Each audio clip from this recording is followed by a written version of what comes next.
called the f-stop, and you either adjust it by twisting a ring on older lenses or on a dial or menu setting on modern cameras.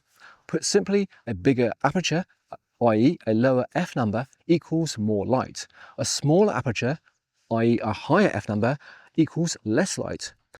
Open it all the way, that means your lens is a maximum aperture, often a selling point, especially on higher end glasses. Now, on many consumer zoom lenses, the aperture changes as you zoom in, and that's what we call a variable aperture. Zoom in and it gets narrower. Zoom out and it gets wider. Worth knowing when your light becomes limited. There's much more to aperture than just controls brightness. It also helps you control the depth of focus. That means how much your shot is in sharp focus from front to back. So when you focus on the camera, you're also setting a razor thin plane of perfect sharpness. So aperture expands that plane into three-dimensional play space that we call depth of field.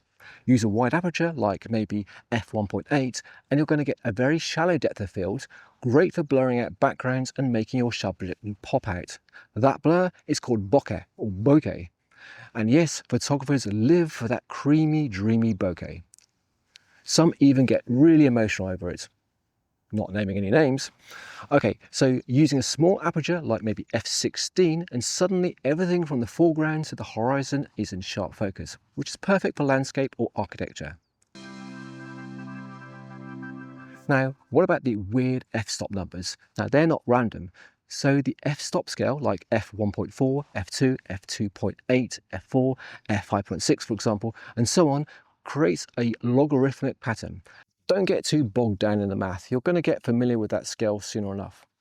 Now, the more you shoot, the more natural it's going to feel. But hey, if you really do like math, then here's a fun bit. That aperture size is calculated by dividing the focal length by the f number. So a 60mm lens at f2 gives you a 30mm wide opening, and a 120mm lens at f4, well, that means it's a 30mm opening. Neat, right?